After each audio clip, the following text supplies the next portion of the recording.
할렐루야, 사랑하는 반석의 성도 여러분, 12월 15일 화요일 아침 아까베 시간이 돌아왔습니다. 오늘은 역대하 33장 말씀을 가지고 함께 은혜를 나눠보고자 합니다. 우리가 이 세상을 살아가는 삶에서 중요한 원리가 있어요. 예를 들어서 우리가 육신의 건강을 위해서 매일매일 해야 될 것이 있습니다. 그것은 제때에 음식을 섭취하고 또 규칙적으로 운동을 하고 외부의 병균이 몸 안에 들어오지 않도록 요즘 시대에 더 손도 잘 씻고 몸을 청결히 하는 거, 그것이 너무나 중요하죠. 그런데 때로 몸에 병균이 들어오게 되면은 그것을 빨리 약으로 치료를 해야 더 중병에 걸리지 않을 것입니다. 그래서 우리 몸을 건강하게 유지하게 하는 거 너무나 중요한 것이죠. 자, 이 원리도 사실 우리 영의 원리와 동일합니다. 주님께서 말씀하셨죠. 사람이 떡으로만 살 것이 아니고 하나님의 말씀으로 살아갈 것이다. 그래서 우리는 하루에 이 영적인 말씀을, 진리의 말씀을 꼬박꼬박 섭취하지 아니하면은 어느 순간 힘이 쫙 빠져버리는 것을 알 수 있어요.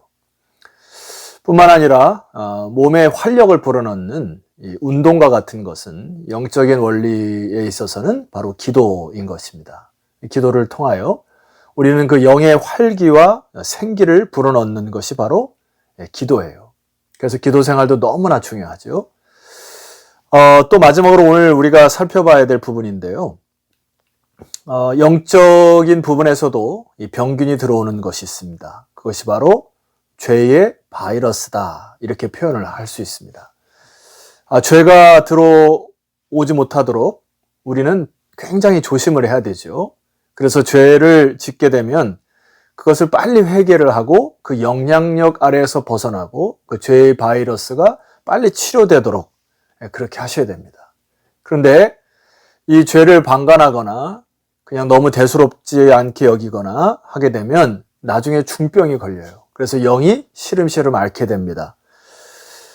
나중에 이 바이러스가 몸에 쫙 퍼져서 우리를 무력화시키기도 하고 또 어느 부분을 마비시키기도 하죠. 그렇듯이 죄의 바이러스가 우리 안에 침투해 오면은 우리 영적인 무기력증과 또 영적 마비까지도 일으키기 때문에 이 죄에 대한 부분은 굉장히 민감하셔야 됩니다. 자, 역대기를 통하여 우리가 남유다 왕의 역사를 쭉 보고 있는데요. 대부분의 왕들의 실수가 뭐지요? 죄를 너무 대수롭지 않게 생각한다는 것입니다. 결과적으로는 그런 죄가 개인의 영성과 또 가정을 또 더 확대해서는 나라와 민족을 파멸에 이르게 하는 것까지, 그래서 너무 무감각하게 이것을 만들어버리는 그런 죄의 영향력을 너무 무시하는 데에 있다는 것입니다. 자, 오늘 그 히스기야 왕의 뒤를 이어서 왕이 된 므낫세도 동일한 패턴을 갖게 됩니다. 자, 여러분 2절 말씀 보시게 되면은 여호와 보시기에 악을 행하여 여호와께서 이스라엘 자손 앞에서 쫓아내신 이방 사람들의 가증한 일을 본받았다. 여러분, 이 므낫세 왕이 본받을 것이 없어서 이방 사람들의 가증한 일을 본받게 되겠습니까? 여러분, 이것은 죄를 방치한 결과입니다. 별로 대수롭지 않게 생각한 거예요. 그러다가 그것이 습관화된 것입니다.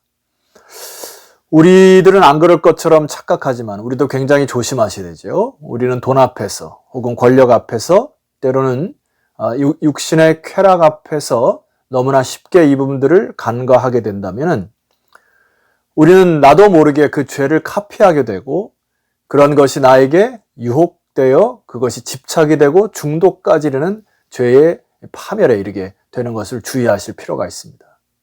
자, 3절 말씀 보시죠. 그의 아버지 히스기야가 헐어버린 산당을 다시 세우며 바알을 위하여 제단을 쌓으며 아세라 목상을 만들며 하늘의 모든 일월 성신을 경배하며 섬기며. 참, 여러분 여기 보니까 동사들을 보세요. 세우고 쌓고 만들고 섬긴다. 이게 보통 열심이 아니거든요. 어느 순간 죄에 빠지다 보니까 자기가 힘을 다해 일을 하고 열심을 다해 하는데 악을 위하여 이렇게 열심을 부리고 있습니다. 다른 영의 지배를 당하여 이렇게 패망의 길로 가는데 열심히 노를 젓고 있는 자기의 자신을 보지도 못하는 것입니다. 여러분, 이 패턴은 할아버지 아하스 왕 때와 똑같은 일을 저지릅니다. 그래서 죄의 유혹처럼 보암직하고 먹음직하고 탐스럽기도 한 그것들을 자기 육신의 정욕대로 다 취하고 만들고 세우고 섬기는 데까지 이제 극도로 치닫게 되는 므낫세 왕을 보게 됩니다. 여러분, 심지어는 4절 말씀 보세요. 여호와께서 전에 이르시기를 내가 내 이름을 예루살렘에 영원히 두리라 하신 여호와의 전에 제단들을 쌓고, 자, 하나님의 거룩한 성전에다가 이제 이방의 제단을 쌓기도 하는, 죄를 지으니까 이제 너무나 담대해지고 하나님을 두려워하지도 않는 단계까지도 가게 되는 것을 봅니다. 여러분, 5절부터 시작해서 8절까지 계속해서 이 므낫세는 악을 저질러요.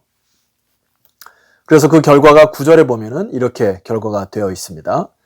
유다와 예루살렘 주민이 므낫세의 꾀임을 받고, 자, 므낫세의 꾀임을 받아서 그들도 동일한 죄악에 노출되고 전염되었다는 의미죠.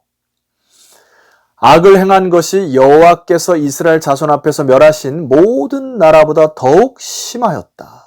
자, 몸에 병균이 들어오면 금방 몸을 전염시키듯이 이 죄의 바이러스가 므낫세를 통하여 들어왔을 때 그것이 주민들에게, 백성들에게 전염이 되어 이제는 여기 말씀표처럼 더욱 심하여지는 중병에 걸렸습니다.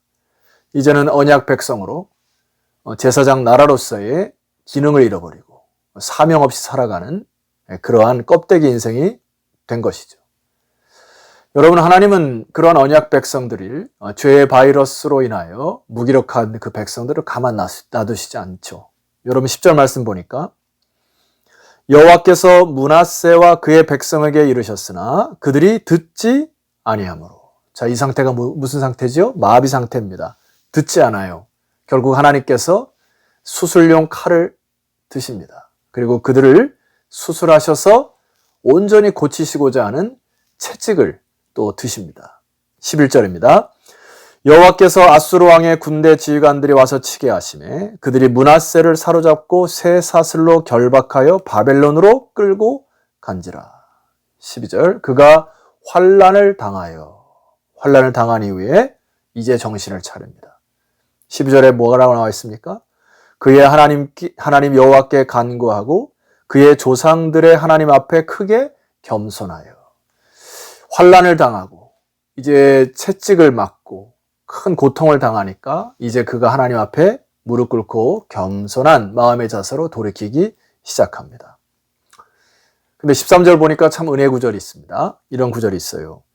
기도하였으므로 하나님이 그의 기도를 받으시며 그의 간구를 들으시사. 여러분, 이쯤 되면 이 므낫세는 괘씸죄에 걸려도 마땅합니다. 사람이라고 하면은 므낫세 쳐다보지도 않았을 것 같아요. 그런데 하나님이 얼마나 크시고 그런 악한 왕까지도 사랑하시지 모릅니다. 이 저자 에스라를 통해 우리에게 말씀하는 메시지가 뭐죠? 우리가 하나님 앞에 주홍 같은 죄를 지었을지라도 하나님 앞에 겸손히 무릎 꿇고 간구하면 하나님은 죄를 용서하시고 그를 끌어안아 주시는 이 놀라운 주님의 품 앞에 겸손하라고 하는 것이죠. 그뿐만 아닙니다. 그가 예루살렘에 돌아와서 다시 왕위에 앉게 하시매. 여러분, 이 부분은 다윗 언약에 신실하신 하나님을 기반으로 삼습니다. 하나님은 남유다를 통하여 하나님이 이루고자 하시는 그의 나라를 이루어 가시죠. 그래서 여러분, 주일날 살펴보았던 것처럼 바울과 실라가 빌립보 감옥에서 그 칠흑 같은 한밤중에 기도와 찬송을 할 수 있는 이유가 무엇입니까? 바로 언약의 하나님을 믿음으로 바라본 이유로. 하나님은 모든 것을 합력하여 선을 이루시는 하나님으로. 아멘이십니까? 하나님은 졸지도 아니하시고 주무시지도 아니하시고 언약에 신실하신 하나님을 묵상하기 시작할 때 비로소 찬송이 터지고 기도의 깊은 영적인 세계까지 들어가는 것, 여러분 우리가 함께 묵상했습니다. 자, 13절 하반절에 보니까 이렇게 기록되어 있습니다. 므낫세가 그제서야 여호와께서 하나님이신 줄을 알았더라. 여러분 실컷 매맞고 말입니다. 그때 깨닫는 참 우매한 인생인데, 우리는 이 므낫세를 통하여 빨리 여러분 겸손하게 하나님께 무릎 꿇고 매맞고 돌아오는 일이 없도록 여러분 주의하셨으면 좋겠습니다. 자, 여러분 그 주일날 말씀드렸던 것처럼 우리가 다시 한번 깊이 생각해야 될 것이 있어요. 이런 환란이 있고 또 때로 실수를 저지르지만 우리의 목표는 한 가지가 됩니다. 무엇이었죠? 바로 데스티니라고 하는 단어. 우리는 운명과 숙명에 맡겨 사는 존재가 아닙니다. 하나님의 설계도, 하나님의 계획에 따라 우리가 충성을 다할 때 그때야 행복이 찾아오는 것이죠. 자, 그런데 에스라 저자는 마지막 이 아들 아몬과 비교를 하면서 이 33장의 글을 맺습니다. 자, 23절 보세요. 이 아몬이 그의 아버지 므낫세가 스스로 겸손함 같이 여호와 앞에서 스스로 겸손하지 아니하고 더욱 범죄하였다. 2년 동안의 짧은 통치 기간을 갖습니다. 아몬은. 그리고 므낫세는 55년 동안 통치 시기를 가져요. 그런데 이 짧은 통치 시기에도 겸손하지 않게 여호와께 더욱 범죄함으로 하나님께서 아몬에게 주신 그 하나님의 계획, 그 데스티니를 놓쳐버립니다. 그러나 이 므낫세는 하나님 앞에 마지막에 겸손함으로 무릎 꿇어 하나님의 뜻을 이루어가는 그 은혜의 대열에 들어서게 됩니다. 성도 여러분, 우리가 코로나로 인하여 이제 잠깐 동안 대면 예배를 드릴 수가 없는 이 시간 동안에 여러분 각자의 개인의 영성을 회복하시기를 소망하고, 하나님의 영에 감동되어 더러운 죄악들을 뽑아내고 거룩한 신부로서 온전히 주 앞에 서시는 주님의 사람들이 되시기를 주 이름으로 축원합니다. 기도드리겠습니다. 하나님 아버지, 오늘 므낫세 왕을 통하여 저희들에게 깨우치시고 말씀하시니 감사합니다. 우리의 죄악들, 하나님이 싫어하시는 것들, 더럽고 추악한 것들이 무엇인지 깨닫게 하셔서 오늘 이 방송을 듣고 아버지께서 싫어하시는 죄악의 모든 것들을 하나 둘씩 주 앞에 회개하고 겸손히 하나님 앞에 나아가는 믿음의 백성들을 다 되게 하여 주시옵소서. 예수 그리스도 이름으로 기도드렸사옵나이다. 아멘. 자, 성도 여러분, 내일 아침은 역대하 34장으로 찾아뵙도록 하겠습니다. 내일 뵙겠습니다.